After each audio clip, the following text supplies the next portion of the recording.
Olha só, gente, estamos aqui no facebook.com.br Diário de Teresópolis ao vivo.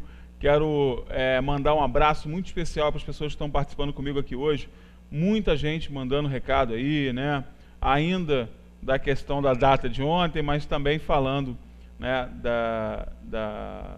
dos assuntos que nós levantamos aqui hoje no programa.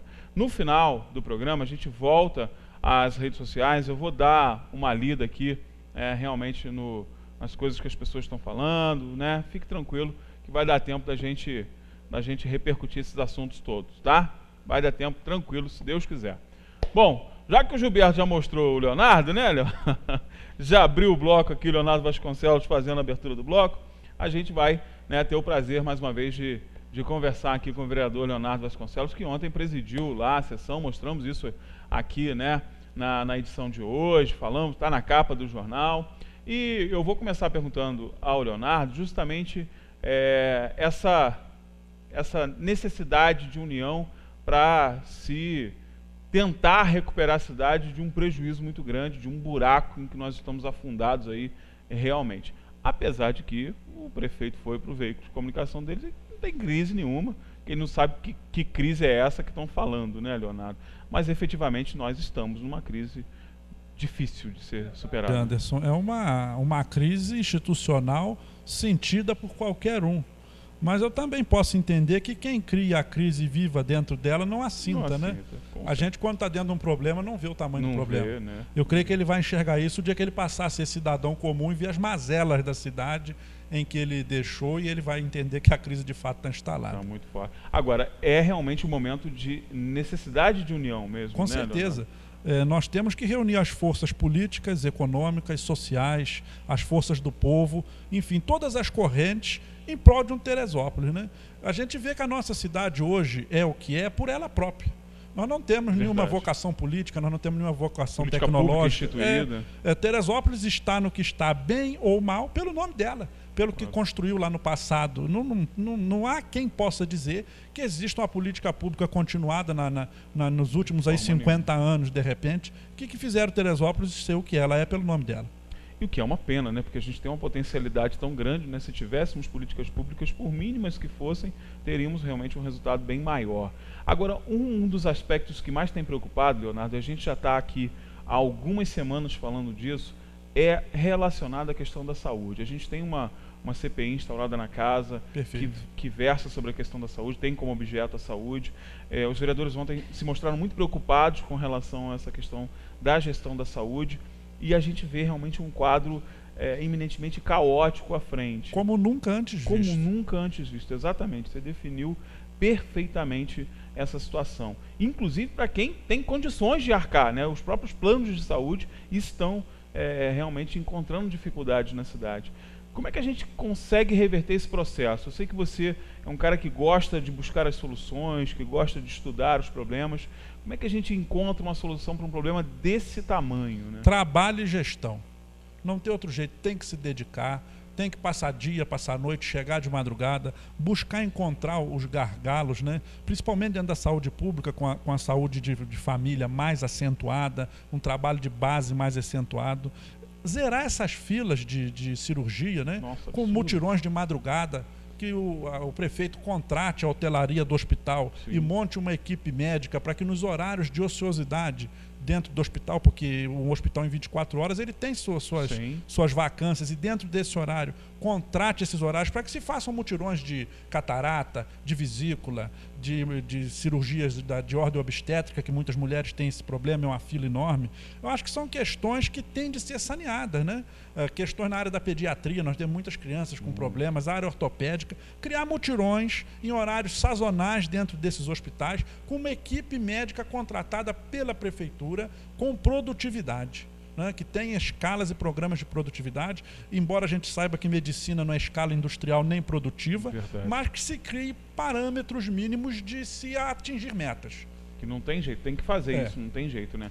Agora, sobre o outro prisma, com relação ao orçamento, né, Leonardo, a gente sabe que a Secretaria de Saúde efetivamente goza de um dos maiores orçamentos da organização, junto com a educação, são os dois maiores orçamentos. Mas gasta mal.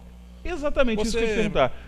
Não é falta de dinheiro, né? A gente vê que o recurso chega, existe o recurso. Existe a falta do dinheiro e o pouco dinheiro mal gasto, né? Você, quando vê várias ordens judiciais de sequestro para medicamentos na ordem de 100, 200 mil, em que a prefeitura tem uma câmara técnica, não fez uma licitação para comprar os remédios emergenciais e de ordem judicial, aí você tem que passar por um sequestro, onde o contribuinte é que vai comprar o remédio na farmácia e prestar conta do que gastou. Ou seja, a máquina perde toda a sua eficiência e eficácia. Não existe uma política pública voltada para as emergências, né? O básico não existe, então se gasta mal. O pouco que se tem. Mal, né? E aí não tem jeito, né? É aquilo que você falou, é gestão. É gestão. Não tem outra maneira, né? E agora, a gente tem uma outra dificuldade que a gente percebeu, inclusive com a formação desse secretariado aí que o Pedro Gil apresentou. Quem se coloca à disposição a apresentar soluções ou oferecer ferramentas de gestão, encontrando uma dificuldade tão grande quanto essa? Como é que a gente motiva, como homem público, alguém que tem esse poder de entendimento, esse saber técnico, a atuar em favor do município? Porque me parece uma missão um pouco atrativa hoje, né? Trabalhar conjuntamente com o governo em Teresópolis para tentar buscar soluções. Acho que os grandes profissionais que poderiam estar fazendo isso acabam mesmo que repelidos até pelas coisas que foram repetidamente realizadas ao longo dos últimos anos, né? Como é que a gente motiva esse profissional valoroso que a gente precisa muito hoje, Léo? Amor e respeito à cidade. Não tem outro tamanho. Porque na nossa vida particular, nós elegemos as nossas prioridades e vamos dizer o que nós vamos fazer de cada vez. Perfeito. Na vida pública, a nossa vontade é diminuta. Nós temos que passar por procedimentos para alcançar metas e objetivos dentro de um planejamento de governo. Então, você conseguir fazer com que isso tudo funcione é muito difícil. Eu, quando assumi a Secretaria de Educação em 2012, eu acho, eu peguei 9 escolas fechadas pela tragédia, crianças andando mais de 50 quilômetros em ônibus de má qualidade para ter acesso à aula. E eu, na época, eu procurei o Ministério Público e criei um calendário sazonal de funcionamento ao contrário das chuvas, para que eu pudesse reabrir aquelas escolas, né? Como foi o caso de Cruzeiro e Três Córregos, que eram à margem do rio, e Três Córregos muito mais, é quase dentro do rio. E eu consegui provar que na Amazônia e em outros lugares de cheia, as aulas funcionam ao contrário do período de verão. E eu funcionei por 2 anos dessa maneira e consegui trazer a comunidade de volta. E depois implementamos uma política de sirene, de treinamento e de planos de evacuação e de escape, que nós conseguimos hoje, elas funcionam normalmente. Mas tem que ter vontade, tem que querer, tem que se fazer, tem que trabalhar. Não tem outro jeito. Não tem outro jeito. E a gente está precisando realmente de muito trabalho. Eu sei que é um período pequeno, né? Essa vacância aí, essa saída do Pedro Gil, a gente vai ter uma nova eleição, efetivamente o Tribunal Regional Eleitoral vai convocar um novo pleito, mas nesse período que está se iniciando agora, é um período mais de tentar entender o que está acontecendo ou dá para fazer alguma coisa já agora, né? Tem que fazer, ele não tem que entender nada. Ele tem que ter o espírito público, o governo tem que ter o espírito público de pegar um carro andando, né? E se capacitar no movimento dele. Se ele chegou a político, chegou a presidente da Câmara, ele tem um conhecimento razoável do que é a administração pública, ou então pelo menos intui o que seja. E esses intuitos vão direcionar o caminho que o município tem que andar. Porque o município anda por si só, como eu te disse. Teresópolis hoje é pelo nome, não pela política que ela tem. Então a Teresópolis já tem uma direção. O que nós temos que fazer é interpretar as melhores diretrizes e criarmos políticas públicas estanques, emergenciais, que possam dar uma melhor saúde ao município até que se tenha um novo prefeito eleito. É verdade, que é o que a gente espera, né? Que é a tal da tranquilidade que a gente está esperando tanto, né? Agora, com relação a esse atraso todo, né, Leonardo? Você deve ser talvez até mais demandado do que eu com relação a isso, né? Muita gente me para na rua, e aí, o cara sai, o cara não sai, o que está acontecendo? Essa demora toda, ela está gerando mais desgaste? Como é que você está percebendo esse período que a gente está entre a saída efetiva do ficha suja e a chegada, né, desse modelo interino? Cada um dia dessa situação equivale a um mês de trabalho. Por quê? Hoje nós não temos governo, nem nós temos outro governo. Nós estamos numa situação de abandono. E a cada um dia de abandono, os problemas acontecem. São escolas que deixam de funcionar, são remédios que deixam de ser comprados, são licitações que deixam de ser realizadas, que se perdem prazos, documentos que se passam. E a burocracia brasileira é imperiosa. Um dia da burocracia perdida equivale a 30 dias de trabalho executado. É verdade, né? É um prejuízo absolutamente desnecessário, inclusive, aí para inclusive com despesas, no mínimo, perigosas, né? Para não dizer irrazoáveis. Eu ia te perguntar isso para a gente finalizar o nosso bate-papo. Eu sei que a Câmara está de olho, mas a gente viu acontecer algumas coisas aí ao longo dos últimos meses. O governo, né, que está de saída, já sabendo que efetivamente teria que deixar o cargo, começou a promover algumas maldades, aí a gente está percebendo, né? Pagamentos indiscriminados a certos fornecedores. Um governo que chegou ao ponto de que chegou por ser padrasto. Exatamente. E no final quer ir embora dizendo que é pai. Que é pai. Eu acho que isso resume. E não é isso, né? Agora, a Câmara tem um papel importante agora, né? Ela tem que rever esses pagamentos. Tem que auditar, tem que fiscalizar. Exatamente, porque se há essa intenção de zerar mesmo o cofre público para criar uma dificuldade ainda maior, isso precisa ser sanado. Se né? eu ocupasse a posição que o Pedro Gil vai ocupar, eu faria uma auditoria e botava um placar na porta. Encontrei tanto e tantos milhões de dívida, cada dia eu ia atualizando. A sociedade tem de saber. Tem que saber, exatamente. Tem tantos milhões em caixa e tantos milhões de dívida, ou então só tem R$1, não achei nada. A sociedade tem de saber disso, porque se não fizermos essa demonstração, a mentira contada várias vezes dá a volta ao mundo e a verdade não chega. É verdade. E aí acaba passando o que a gente viu aí no vídeo, dizendo que não tem crise, enfim, essas coisas, né? Agora, para a gente, né, cidadão, é difícil encontrar informação com relação a esse governo que está deixando aí. Mas não é uma situação só nossa, não, porque os próprios vereadores encontraram dificuldade, né, Leonardo, de ter essas informações. Esse governo é igual um avião quando cai em alto mar. Só quem sabe é a caixa preta. É a caixa preta. E muitas vezes ela não é encontrada. Não tem jeito, gente. A informação talvez seja realmente um dos pontos, a falta da informação, um dos pontos. E aí é o que a gente sempre fala aqui, o que a nossa avó sempre dizia, né? Se está querendo esconder, é porque tem alguma coisa a ser escondida. Com certeza. Né?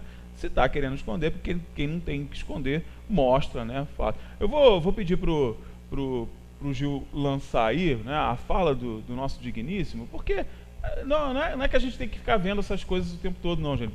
Mas é para você refletir mesmo sobre isso que a gente está falando. Porque esse quadro que esse senhor está traçando não é o quadro efetivo da cidade. Olha só, presta atenção. O salário dos funcionários. Existe a possibilidade de salários atrasados? Eu até gostaria de fazer um comentário sobre isso. Nunca. Eu acho só se o governo foi irresponsável. Não, nunca. Não pode. Não pode. Tem até adversários da gente agora que se aliou ao Pedro Gil, dizendo assim, está tudo em dia agora. Sim. Mas a crise do município... Que crise, gente? Crise é sinônimo de incompetente. Não tem crise. Então, gente, como é que não tem crise? Eu estou recebendo aqui uns números, para a gente finalizar o papo aqui com o Leonardo, uns números que a nossa redação acabou de passar aqui, a partir, né, desse péssimo portal de transparência que a Prefeitura mantém aí. São 213 milhões de reais deste ano em dívidas, que vai ser assumido aí. Aí a gente observa que nós temos um orçamento de quase 500 milhões. Ou seja, metade do dinheiro que a Prefeitura tem capacidade de arrecadar está comprometido com dívida. Ou seja, isso não tem como ser pago, a não ser que se decrete uma moratória, se faça uma auditoria e que se pague de fato o que se deve. É muito chato a gente ter de assumir uma coisa fazendo daqui para frente, porque a gente tem de respeitar as coisas realizadas. Claro. Mas no quadro em que se encontra, tem que botar o pé no freio, tem que auditar, tem que fazer uma mesa de entendimento com Justiça, Ministério Público, prestadores de serviço e chegar a uma conclusão, porque não tem. Se você for pagar 200, você só tem 200 para levar o ano, é uma coisa que se fosse particular já se poderia considerar insanável. Gente, são 213 milhões de reais em dívidas. Então, para que vocês entendam o quanto é irresponsável um sujeito que se põe a ocupar um cargo público, vira um veículo de comunicação e dizer que não tem crise, que está tudo em dia, que isso aí é coisa dos adversários que estão perseguindo ele. Os números são claros, né? São 213 milhões de dívidas. Então, como não há crise? Que história é? Que país é esse que você está vivendo? Que cidade é essa que você está falando? Não é Teresópolis. Pelo amor de Deus, né? Alguma coisa tem que ser feita para interditar este homem, não é possível. E a gente não pode continuar pagando o preço da insanidade alheia, porque é insanidade mesmo. Chegamos a um ponto que não há de se admitir outro tipo de coisa que não é insanidade, porque só um insano para chegar, né, a público e dizer que 213 milhões de dívidas, um orçamento de 500 milhões, não é nada. Como não é nada? O que você faz a não ser pagar dívida? Eu sei que alguns fornecedores estão em dia, esses receberam religiosamente em dia, mas a Câmara está de olho, né, Leonardo? A Câmara está de olho. Tem que estar de olho, tem que fiscalizar, como eu te disse, tem de ter um trabalho de perícia, de critério, porque senão não se tem conclusão. 200 e tantos milhões de dívida para um orçamento de 500 milhões, não posso dizer que essa culpa tenha sido só deles, isso também vem com o tempo. Mas quem chega tem que botar um pé no freio e falar, vou viver daqui para frente, chamar os fornecedores, chamar os prestadores de serviço e encontrar um caminho de que se pague essa dívida, o que realmente acha que se deva pagar, e que o município possa voltar no seu caminho de crescimento. O empobrecimento do tesouro público é enorme, então nós temos que fazer uma diminuição do peso dessa máquina. Ela tem que ser mais leve, ela tem que ser mais eficiente e mais eficaz. Não tem jeito, não tem outra saída. Bom, Leonardo, obrigado pela tua participação mais uma vez. A gente agradece sempre aqui o Leonardo, que todas as vezes que a gente pede aqui a participação, ele está aqui sempre solícito, vem, está sempre discutindo os assuntos que são importantes. A gente agradece esse desprendimento. Vereador, muito obrigado pela participação. Eu que agradeço sempre a oportunidade do Grupo Diário de nos dar a oportunidade de demonstrar o nosso trabalho legislativo à frente do nosso mandato e prestar contas, né? Nós temos a função de servir e de prestar contas dos nossos pensamentos, ideias e opiniões, e eu tenho muito que agradecer a vocês. A gente que agradece, vereador. Obrigado. Bom, nós vamos para o intervalo comercial rapidinho, coisa rápida, tá? Tem muita coisa no programa ainda. Vamos falar, né, de artista plástico daqui a pouco, vamos falar também com a redação, tem um monte de assunto aí para a gente tratar com a redação daqui a pouco. Enfim, não saia daí, já já a gente está de volta.